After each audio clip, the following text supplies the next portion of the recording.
नहीं चलेगी, नहीं चलेगी। ये देश हमारा भी है, हम अछूत नहीं है सर।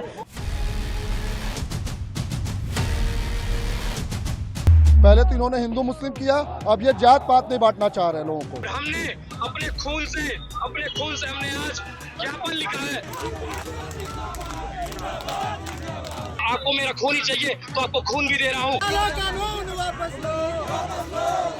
जो एक काला कानून लाई है रॉलेट एक्ट के तहत, इसको वापस लेके जल्दी से जल्दी अपने झोली में रख ले, झोली में से पास किया था। समाज के साथ, हम लोग के परिवार के साथ अत्याचार होगा, हम लोग सहेंगे। तो काला कानून आया है, क्या इसी के लिए महाराणा प्रताप ने घास की रोटी खाई थी? जहाँ हम जात पात में बटेंगे तो फिर कहानी खत्म है सर, देश भी बढ़ जाएगा उसी तरह से। हम लोग खुलकर विरोध करेंगे, यहीं फांसी लगाएंगे। बिगड़ जाए जो हम कहीं, बिगड़ जाए जो हम कहीं, सोई अनर्थ हो जाए। कौन है फिर संसार में जो हम सवर्णों को न डरने पाए। क्या इस कानून की वजह से सवर्णों की हत्या हो गई है तो आपको मेरा खून ही चाहिए तो आपको खून भी दे रहा हूँ। अगर आप चाहते हैं कि सवर्ण खत्म हो जाए तो आप बोल दें, हम हिंदुस्तान छोड़ देंगे। लेकिन अगर ये काला कानून वापस नहीं होता है तो विगत 1 से 2 दिन के भीतर पूरा इससे भी आंदोलन करूंगा और यहीं पे पुतला फूकने का काम करूंगा जब तक ये काला कानून वापस नहीं हो जाता। पहले तो इन्होंने हिंदू मुस्लिम किया, अब ये जात पात नहीं बांटना चाह रहे लोगों को।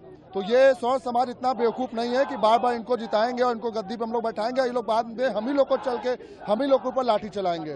तो इस बार इनको इनकी औकात दिखाना है, इस बार यूडीसी बिल वापस लेंगे, वरना ये हम लोग 2 महीने 3 महीने 1 साल तक यहीं धरने बैठे रह जाएगा। सरकार से ये पूछना चाहता हूँ, जब हम सब लोग एक साथ पढ़ रहे हैं, एक कॉलेज में पढ़ाई कर रहे हैं, तो सहपाठी हैं, मित्र हैं, सभी बिरादरी सभी वर्गों के लिए एक साथ हैं। सर इस तरह का कानून लाकर हमें आपस में लड़ाने का काम क्यों हो रहा है? ये सरकार ये सब क्यों कर रही? एक तरफ आप कहेंगे कि एक रहिए, नेक रहिए, साथ में रहिए। हम किसी धर्म संप्रदाय की बात नहीं करते हैं सर, हम विद्यार्थी हैं, हम अपने विद्यार्थी की बात करते हैं। हमें साथ में रहना है, एक साथ मिलकर पढ़ाई करना है सब। सर उसमें राजनीति क्यों ला रहे हैं? हमको ये नहीं समझ में आ रहा है। हमारा एक ही मांग है, जो समिति बनी है उसमें सामान्य वर्ग को भी जगह दिया जाए। सिर्फ आप ओबीसी एसटी एससी को लेकर चलेंगे, ये देश हमारा भी है, हम अछूत नहीं है सर। हम सबको साथ लेकर चलना चाहते हैं, चाहे वो ओबीसी वर्ग हो चाहे एसटी वर्ग हो, सब हमारे भाई, हमें किसी से मतभेद नहीं है। यूजीसी कानून के विरोध के लिए ये जो काला कानून आया है, क्या इसी के लिए महाराणा प्रताप ने घास की रोटी खाई थी? क्या इसी के लिए हमारे वीर शिवाजी भगवा के लिए जान दे दिए? हम सभी लोग समानता के लिए आए हैं, तो समानता मिलनी चाहिए हम सबको।